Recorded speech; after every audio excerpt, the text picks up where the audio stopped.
चाहे मेरी जान ही क्यों ना चली जाए। ठीक है, तो मैं तुझे मार कर ही तेरा बच्चा ले जाऊंगी। इतना बोलकर फिर चुड़ैल अपने हाथ लंबे कर लेती है और दोनों पति पत्नी का गला दबाकर उन्हें मौत के घाट उतार देती है और उसके बच्चे को अपने साथ ले जाती है और अपनी दुनिया में आने के बाद उसी तांत्रिक को याद करते हैं। तांत्रिक बाबा, हम इस पूर्णिमा की रात को एक और नया बच्चा लाए हैं जिसके माथे पर काला टीका है।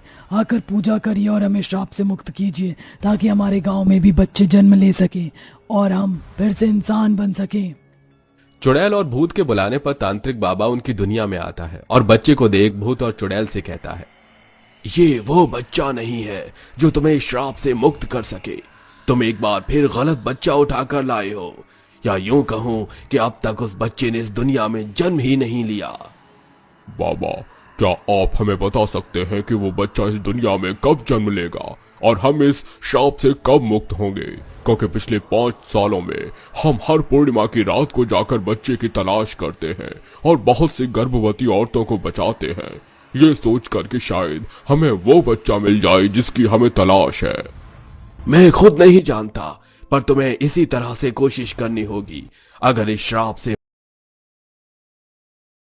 तांत्रिक वहां से चला जाता है और इसी तरह से 1 साल और बीत जाता है और पूर्णिमा की रात आ जाती है। और ऐसे ही पूर्णिमा की रात एक गर्भवती औरत अकेली कुएं से पानी लेकर अपने घर जा रही थी।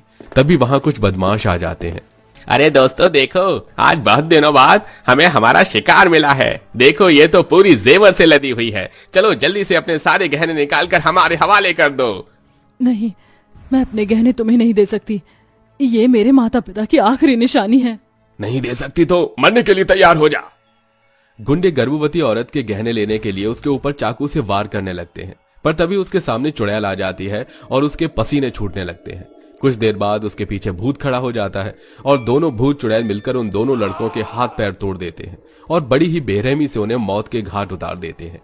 ये सब देख वो औरत जमीन पर गिर जाती है, जिस वजह से उसके पेट में चोट लग जाती है और उसे डिलीवरी पेन होने लगता है। कोई मेरी और मेरे होने वाले बच्चे की मदद करो। इस औरत की डिलीवरी होने वाली और आज पूर्णिमा है। कहीं ऐसा तो नहीं हम जिस बच्चे का इंतजार कर रहे हैं औरत उसी बच्चे को जन्म दे। तुम सही कह रही हो, हमें इसकी मदद करनी होगी। चलो अपनी भूतिया शक्ति से इसे अस्पताल लेकर चलते हैं।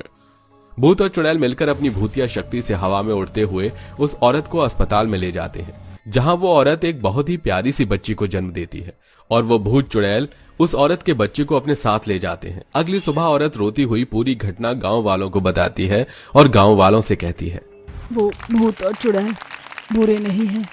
वो हम गर्भवती औरतों की सुरक्षा करते हैं, पर मुझे समझ नहीं आता कि वो हमारी जान बचाकर क्यों हमसे हमारा बच्चा ले जाती है।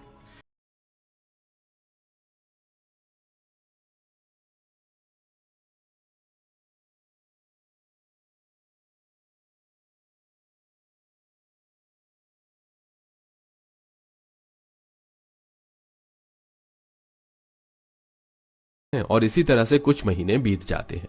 पंडित को पता चलता है कि उसकी बीवी गर्भवती है। इसी तरह से समय गुजरता है और देखते ही देखते पंडित की बीवी एक बेटे को जन्म देती है, जिसके माथे पर काला निशान होता है। तभी चुड़ैल आकर उनके बच्चे को ले जाती है। पूरा चांद हो चुका है, मुझे उन भूत और चुड़ैलों की दुनिया में जाना होगा ताकि मैं जाकर पूजा कर सकूं और उन्हें इस श्राप से मुक्त कर सकूं। और तुम फिक्र मत करना, जैसे वो भूत और चुड़ैल इस श्राप से मुक्त होंगे तुम्हें तुम्हारा बच्चा भी मिल जाएगा। तांत्रिक की यह बात सुनकर पंडित और उसकी बीवी को जान में जान आ जाती है। अब पंडित भूत और चुड़ैल की दुनिया में जाता है और वहां अपनी तांत्रिक पूजा करता है, जिसके बाद भूत और चुड़ैल को उस श्राप से मुक्ति मिल जाती है और तांत्रिक उस बच्चे को फिर से पंडित के हवाले कर देता है, जिसके बाद फिर कभी किसी गांव से भूत और चुड़ैल बच्चे नहीं लेकर जाते और 10 साल बाद उनके गांव में एक बच्चा जन्म लेता है। इस 10 साल के बाद जन्म लिए हुए बच्चे के लिए खुशियां मनाई जाती हैं और इस खुशी में पूरा भूतिया गांव ढोल ताशे के साथ नाचते गाते हैं।